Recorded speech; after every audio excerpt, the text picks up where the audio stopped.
comunidades originarias de esta zona, entre comillas, Timbúes, Chaná, Biwa, sufrieron una invasión unos medio siglo quizás antes que los españoles, de los guaraníes, que eran muy guerreros, que entre otras cosas practicaban la antropofagia. Así que cuando llegan los españoles ya había muchos conflictos entre las propias comunidades originarias.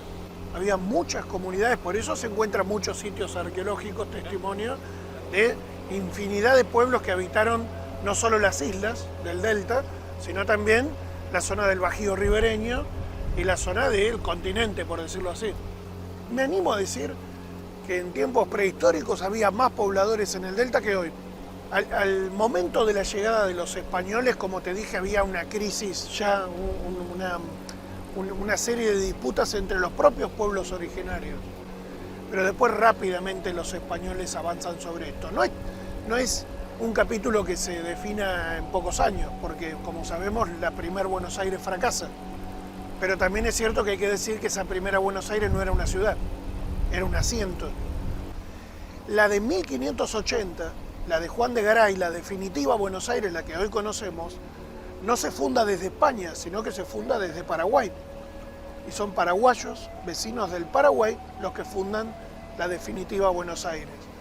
Pero es un proceso bastante complejo en el que en el transcurso de algunas décadas, que van desde 1540, en que la presencia hispánica se consolida en toda esta zona, desde Paraguay, Santa Fe hasta Buenos Aires, hasta 1580, la presencia de los aborígenes es muy velozmente desplazada. Algunos son derrotados militarmente, el famoso combate de Corpus Christi, pero después otros se desplazan, porque no estaban dispuestos a vivir la vida a la que los españoles los querían reducir. En pueblos, eran cazadores-recolectores, de golpe hacerlos vivir en un pueblo, tener una iglesia, cambiar su religión, su forma de vestir, su forma de comer. Muchos se alzaron, como se decía en la época, hacia el interior y se integraron con los pueblos pampas. Otros vivieron como cimarrones aquí adentro del delta, que durante algunos años, algunas décadas, se fueron conformando pueblos de pequeños reductos, de maleantes, incluso de negros que se escapaban, negros esclavos que los españoles traían. En la época colonial esta era una zona muy marginal. Hay un colega de Zárate, Sergio Robles, que hizo un interesante trabajo de investigación sobre todo el delta del Paraná. Y la verdad que él piensa que este espacio fue un espacio que incluso hoy, en el siglo XXI, sigue siendo muy virgen para nosotros, ¿no? Y bueno, hay como una historia muy rica, creo que muy poco estudiada, ¿sí? Y además poco valorada, porque la mayoría de los pueblos de la provincia de Buenos Aires que tienen superficie sobre el delta, la mayoría, no digo todos, vivimos a espaldas del río, ¿no? Y vivimos a espaldas de esa historia tan rica, que es mucho más rica incluso que lo que vino después. Y lo que pasa acá en el delta fue que pudieron extenderse un poco más. Esto tiene que ver de por qué este sitio de las Vizcacheras fue algo real, porque este fue un reducto. Casi todos los aborígenes de nuestra zona se salvaron de las encomiendas. Al famoso don Alonso de Escobar no le dieron ninguna encomienda. Y los indios quedaron acá, mal llamado indios, los aborígenes quedaron aquí limpiando terrenos, se extendieron en el tiempo hasta 1750, no fueron tocados, como que nuestra zona no fue tan horadada por los españoles.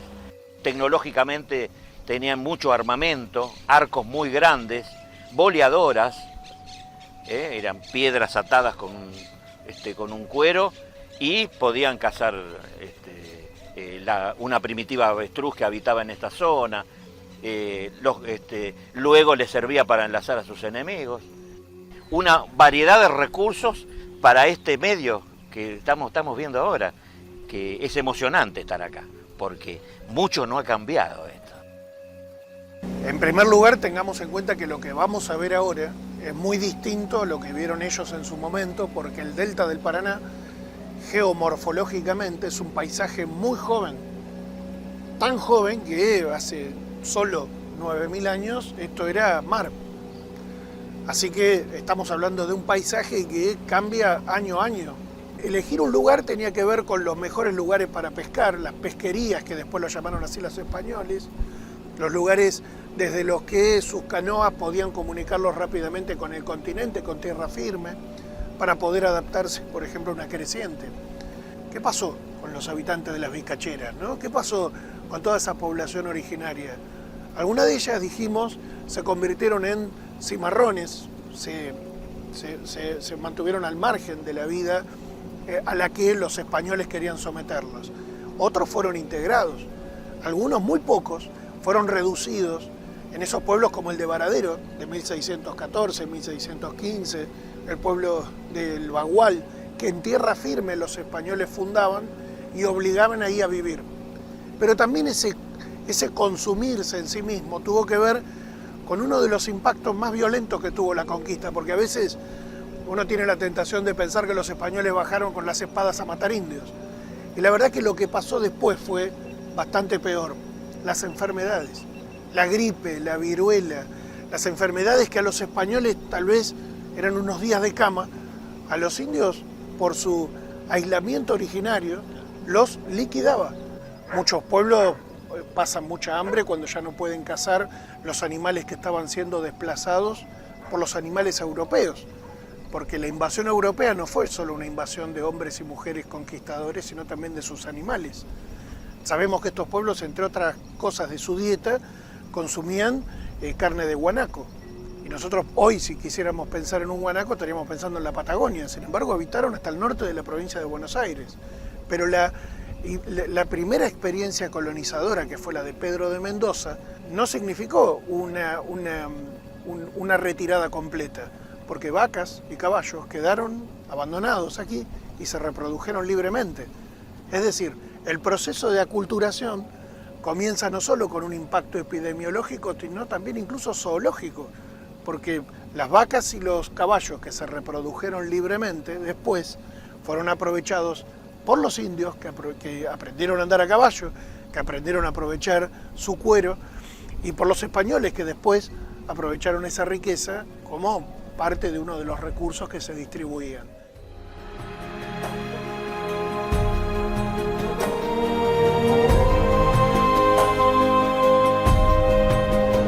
Mirá, ¿ves? Ya estamos.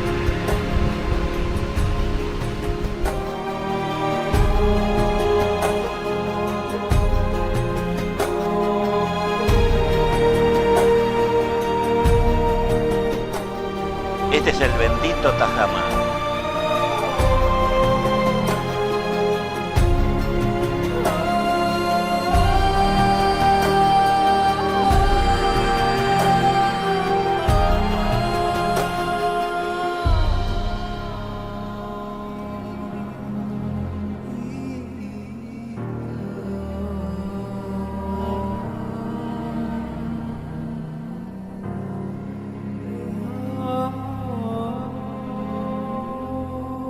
Las vizcacheras.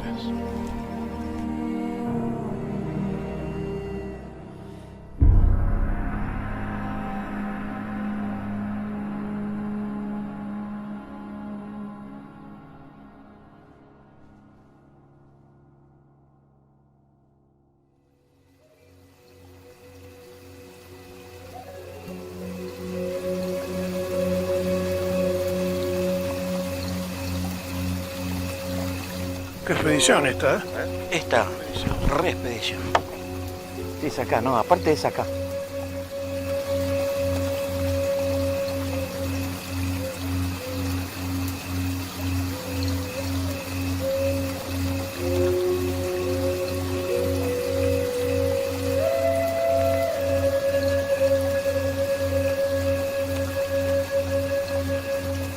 Hemos encontrado cerámica.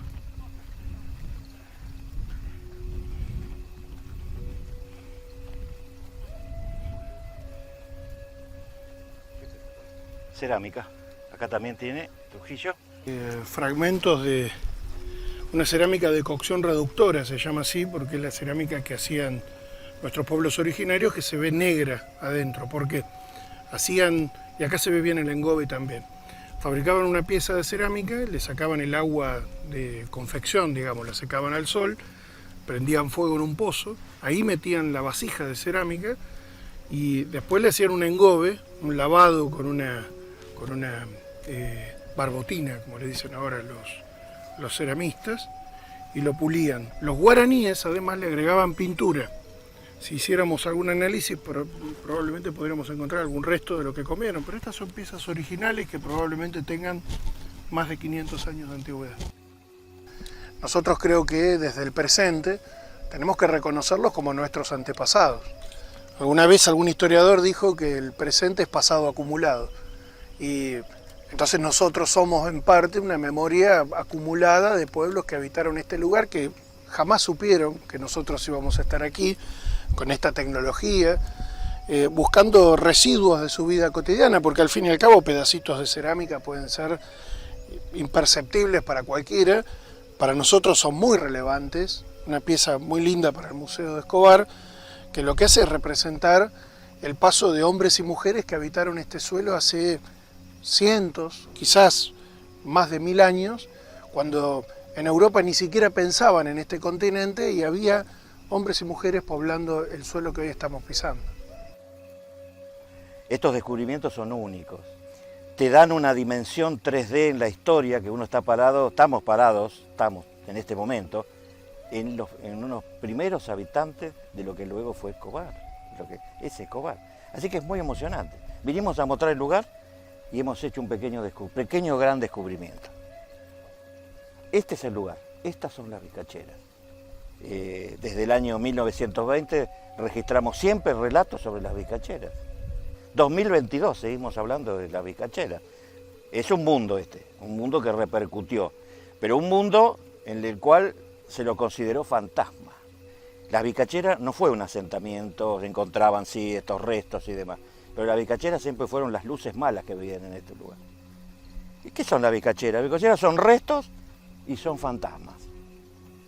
No eran pueblos que vivían acá, pueblos muy organizados, y están acá, estuvieron acá, están acá, dije, y te comento este furcio. Para nosotros los historiadores, cada vez que nos encontramos con un testimonio de esto, ¡tum!, parece que nos trasladamos en el tiempo, conjugamos mal el verbo, nos sentimos como que estamos en aquel momento.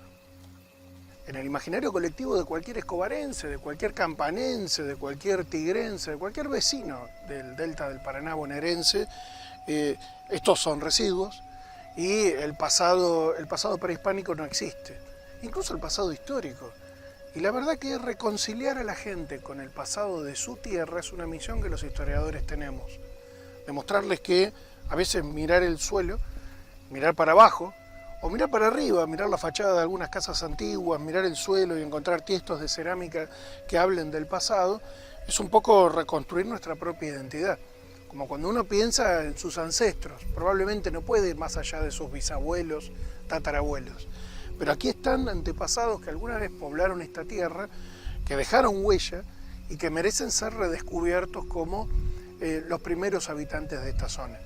Y además también a los que merecen, creo, su reivindicación, su página en la historia, porque si no muchas veces pensamos que la historia de las ciudades empieza con su trazado, sus instituciones, su ferrocarril, sus industrias, sin pensar que hay siglos detrás de hombres y mujeres que habitaron esto y que merecen más que una página, creo que varios capítulos de la historia. Si hiciéramos un estudio de ADN nos sorprenderíamos de saber la inmensa diversidad de aportes étnicos que conforman nuestra identidad.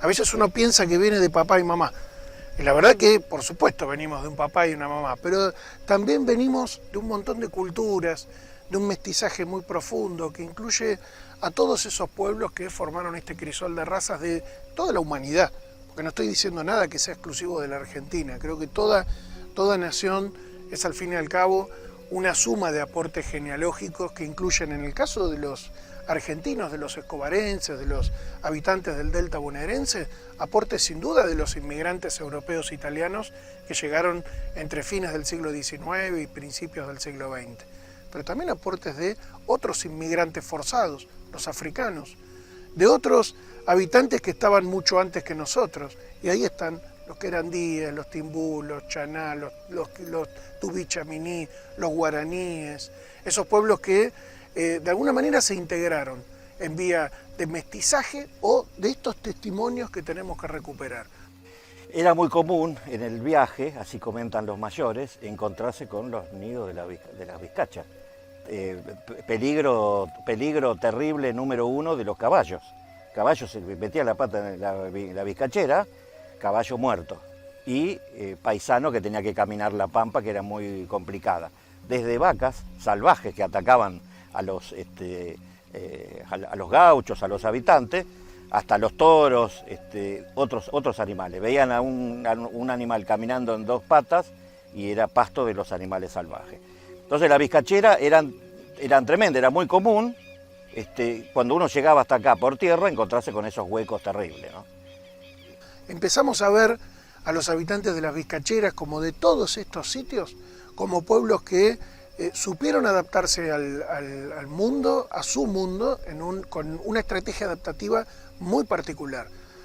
Lo que vino después fue un impacto muy violento, un impacto muy traumático para su vida cotidiana, que fue el proceso de la invasión europea. Tenían una dieta muy rigurosa, muy buena. Se han encontrado, que eso lo tenemos en el museo, un fémur, 40 centímetros, casi 50 centímetros de largo, lo que habla de un individuo de 1,85 m de altura. Fuerte constitución, ellos no murieron de hambre. ¿Qué sabemos de las vizcacheras? Que fue un sitio arqueológico que vale la pena recuperar, que hay que estudiar. También otra cosa importante, muchas veces en el imaginario colectivo se habla de estos sitios como cementerios de indios. ¿Por qué? Porque a esta cerámica, estas puntas de flecha, estos restos de óseos de animales se suelen encontrar incluso en territorios humanos. No algunos restos aislados, sino esqueletos humanos. Estos pueblos tenían la costumbre de enterrar a los muertos en el mismo lugar en que vivían. No es nuestro concepto. Nosotros tenemos necrópolis o cementerios donde sepultamos los restos de nuestros deudos.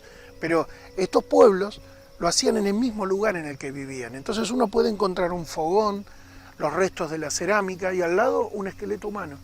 ¿Sí? Esto puede impresionar muchísimo y habla también de la enorme potencia que tienen estos sitios, por eso hay que preservarlos. Este es un dato también importante sobre el que hay que insistir.